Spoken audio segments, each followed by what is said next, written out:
So this week we're getting a little crazy on the podcast. I can't wait for you to check it out.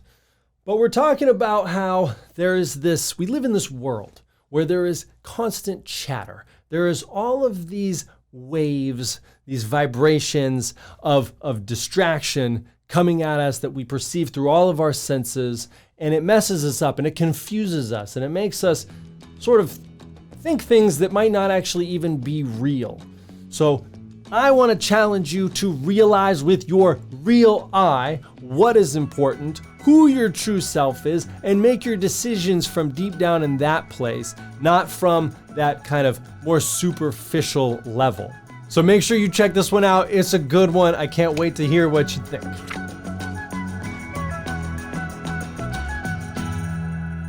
Hello out there. Welcome back to JEB and Flow here on the Street Parking Podcast channel. If you have the ability to close your eyes right now, do so. Either way, make sure you sit up tall. Take a deep breath in and let it out slow. Now do that again, even bigger, deeper breath. Feel your rib cage expand in addition to your belly. And let it out softly. One more time. Slow breath, big breath in, fill up. Another little sip of air at the top. Let it out super slow. Blink your eyes open. And here we are. So, disclaimer.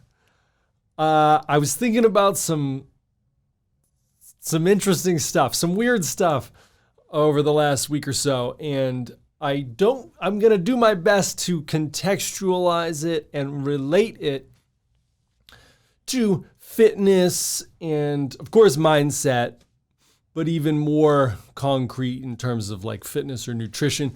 But who knows? It's a fun thing to think about, and I hope that you have a fun listening and maybe thinking about this as well. So I've been reading this book, and I will share a quote with you that kind of set this all off in a second. But the book is called Autobiography of a Yogi, and it's written by basically the guy who is credited, I guess you could say, for bringing yoga to the West. And he started some fellowships in California and has expanded outward from there. I would totally butcher his name, but it's Paramahansa Yogananda. It's an incredible book. It's one of those things where you want to just kind of read every paragraph a few times because it's so beautifully written and there's so much, it's very dense. But what it got me thinking about was this idea, this truth that pretty much everything that we sense is through a vibration. And I'm not talking about like a hippy dippy type vibration thing, but literally everything is vibrating.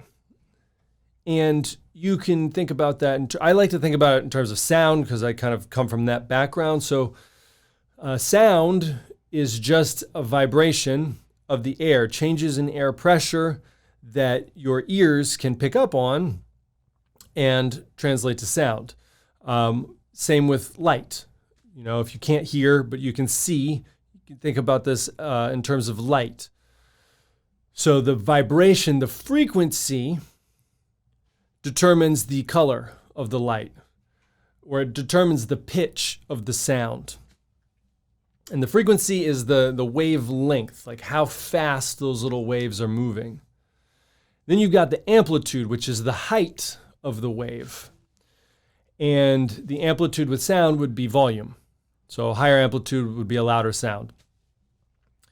And the amplitude with light would be sort of the brightness, the radiance of that color. But waves travel, a lot of other things travel in waves. You've got radio waves and X-rays and radar, UV. that would be your electromagnetic spectrum, right? Brain waves.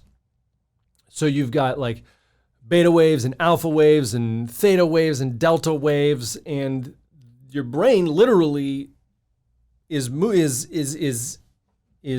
behaving, or things are happening in there through waves. So if you were in a very active conversation, or even like in a debate where you were thinking fast and you were using information and trying to access these different parts of your brain and memory and speech and all that, that would be your beta waves. So those have a real high frequency, kind of a low amplitude. And then if you were kind of chill, reflecting, getting closer to that meditative state, those are your alpha waves. So the waves are slowing down a little bit. And then you've got, like if you were really zoned out, daydreaming, those are going to be your theta waves. Those are also the waves that you have when you are in REM sleep. So when you're not daydreaming, but night dreaming. And then the slowest brain activity would be the delta waves. And that's like deep sleep. So when you're awake, you can pretty much experience those first three. And it's important to, I think, know that, and to not spend all your time or a disproportional amount of your time in any one of those states. But again, these are all physical things that we could sense, that we can see, we can feel, maybe we can touch, we can hear, we can smell. It's these waves, it's these vibrations, even particles, little tiny subatomic particles. They're vibrating. Everything is vibrating. So even this phone right here is made up of a bunch of stuff that's actually like got these little frequencies. So what am I talking about? Why is that even relevant? Here is the quote I will read for you. Here is the quote that kind of set this all off. And I'll try to talk about it afterwards. If it doesn't make any sense, don't worry. The breath and the restless mind I saw are like storms that lash the ocean of light into waves of material forms: earth, sky, human beings, animals, trees. No perception of the infinite as one light can be had except by calming these storms. I think that's just so beautifully written, so beautifully put. And what I get from that is that our senses can be misleading. Our senses respond to these vibrations, these waves, and that we perceive with our senses: sight, smell, feel, touch, sound, all of that. But what if there are other waves or vibrations or phenomenon that are existing, that are present, that we can't sense with those five senses? Because they're out there, we just can't necessarily perceive them. And even to take it back into the physical, there is a spectrum of light that you cannot see. There is a spectrum of sound that you cannot hear. But that doesn't mean it's not there.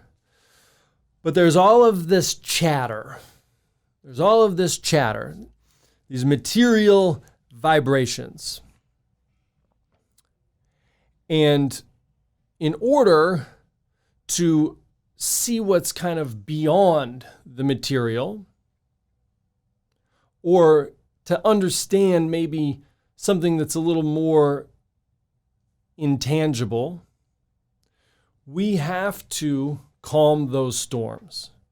We have to somehow get above, beyond, or on the other side of that chatter.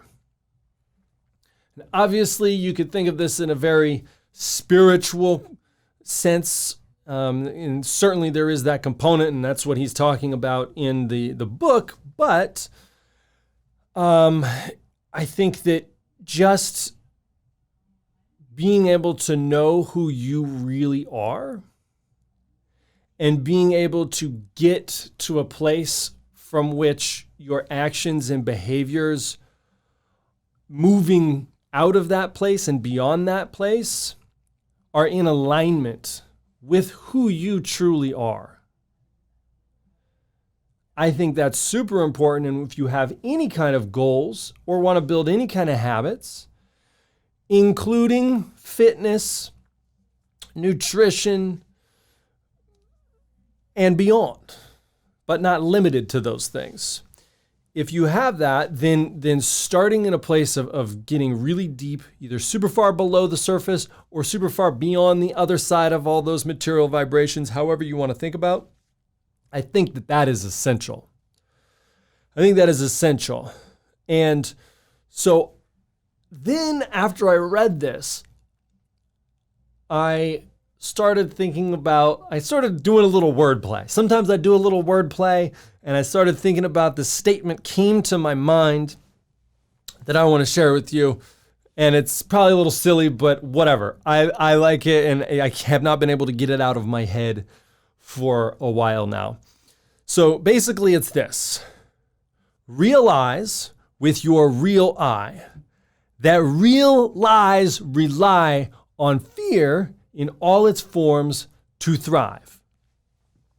Let me explain. When you realize something, think about that word, realize. It means to make real. If you personalize something, you make it more personal. If you criticize someone, you make a critique. If you socialize with someone, you are making a social interaction, right? So when you realize something, you are making it real. What we realize then becomes very, very important. And what we use to realize those things is also very, very important.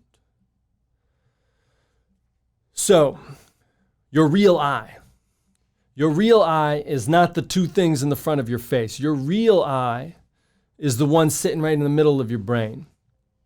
It's your true self. It's who you truly are deep down, regardless of all of the stories that you've been told or all the stories that you tell yourself. That's not you. Your real eye is the one that sees without emotion, without subjectivity, without judgment. It's the observer. It's the witness consciousness. So if you can realize with your real eye, then you are making things real, and it's coming from a really good place. It's coming from the right place.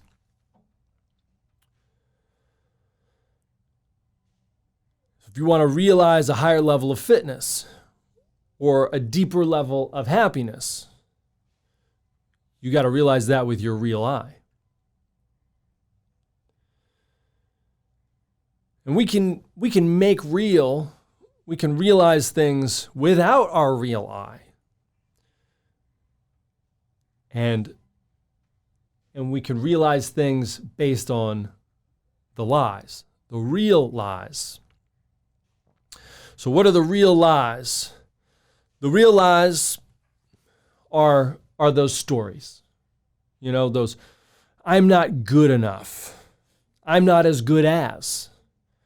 I don't deserve, they don't deserve. No one appreciates me. They did that on purpose. They did that to me. I'm better than, I'm less than, I'm not better than. They don't know how smart I am. They think I'm stupid. I am stupid. You know, all of those things, those are the real lies. Those are the real lies. And those real lies rely on fear in all its forms. So what are all of the forms of fear? Well, there's thousands of them, but they all come back to fear. So a few, if you think about just like anger, it's rooted in fear. Jealousy, envy, greed, laziness, selfishness, self-pity, all of that stuff, that is rooted in fear. If you keep going deeper and looking at that, looking at why you feel that way, it's because deep down, there is some kind of fear. But your real eye doesn't see fear. That fear is sensed by the material vibrations, right? That fear is somewhere else. So we've got to get through that, over it, under it, beyond it, all of that stuff. There's a lot of really, really intelligent people that can get a bad idea and they can take it really, really far. I don't even know if I should say bad idea. An idea that maybe doesn't really reflect who they deeply, truly are. But if you look at anything, philosophy and politics and whatever else I can't think of right now, but there's differences of opinions, right? There's people that see the world differently. There's people that have an idea and they're really, really smart so they can find ways to make that idea work, to make that idea fit. And you can look at history and see how some ideas have been just horribly tragic, destructive, and evil even. But it wasn't like those people were stupid. They had to be fairly intelligent to be able to persuade others to subscribe to that idea and to get on board with it. You have to be pretty intelligent to be able to convince yourself of something that may be erroneous on some level. So realizing with the real eye is very important compared to realizing with something else, with the more superficial. And anytime you think those thoughts, those real lies, it comes back to fear. It really does. And if you ask yourself, what am I afraid of in this moment? It might take a little practice, it might take some time, but you will get an answer. For example, if you make a poor nutrition choice, like out of impulse, so there's a difference, right, between, hey, I got this wedding coming up, or Friday night, I'm really excited, and this is true, right, actually, Friday night, I don't know if it's Friday, maybe Saturday, but I got some ingredients for a homemade pizza, and I've got this sweet, ceramic cooker that I'm going to cook the pizza in, and it gets up to 1,000 degrees, and I'm really excited about it. So I'm planning. I'm going to make a suboptimal nutrition choice this weekend sometime, and I'm really excited about it, and I'm looking forward to it. There's no fear involved there. But if I am hungry, and I am stressed out, and I'm driving around, and I just say, screw it, and I just whip into a drive-through. That is a nutrition choice made that is impulsive, and that is made out of fear. What is hunger? You're afraid on some level. Your brain is registering that we're starving, right? I need food. I am not going to make it. When you argue, when you fight, when you get upset, that's fear. It's being afraid of something. And I don't know where it is for you. Depends on the circumstance, depends on what's happening. But it all comes back to fear. Those real lies, they rely on fear.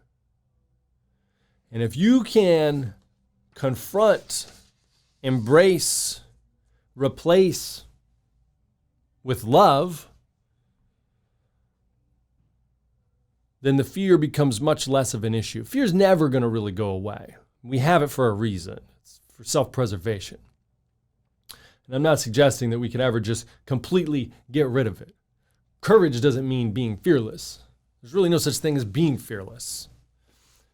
There's just being able to be at peace with the fear that you have. And the first thing you've got to be able to do is recognize it. So, that is what the action item is for the week.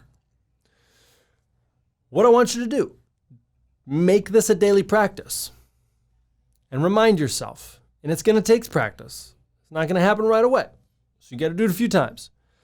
But when you feel an urge or an impulse or some kind of desire to do something that goes against your real values, your beliefs, your true self, or your desired behaviors, your habits, the person that you want to be, the person, if you close your eyes and you imagine your ideal self, who that is, on a really deep level, not like, oh, this is what I look like or this is what I drive, but like, who am I? And if you have an urge to behave in a way that contradicts that, stop and ask, what am I afraid of? And sit with that question for a minute or two. You don't have to sit for very long. The answer might not come, but if you keep asking, it will, I promise.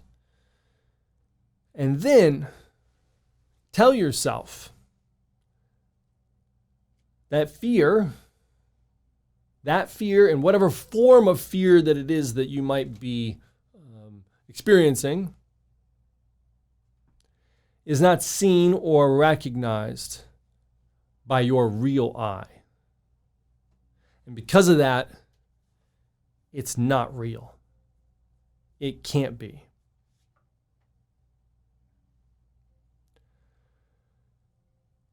Thank you for bearing with me through that and making it all the way to the end. Please let me know. Reach out to me, comment, post, DM, whatever, and let me know what you think about all of this, because I think it's a really cool, interesting, and crazy, complicated topic, and I would love to exchange ideas with folks on this. But thank you again. I love you. I hope you have a really great week. Talk to you soon.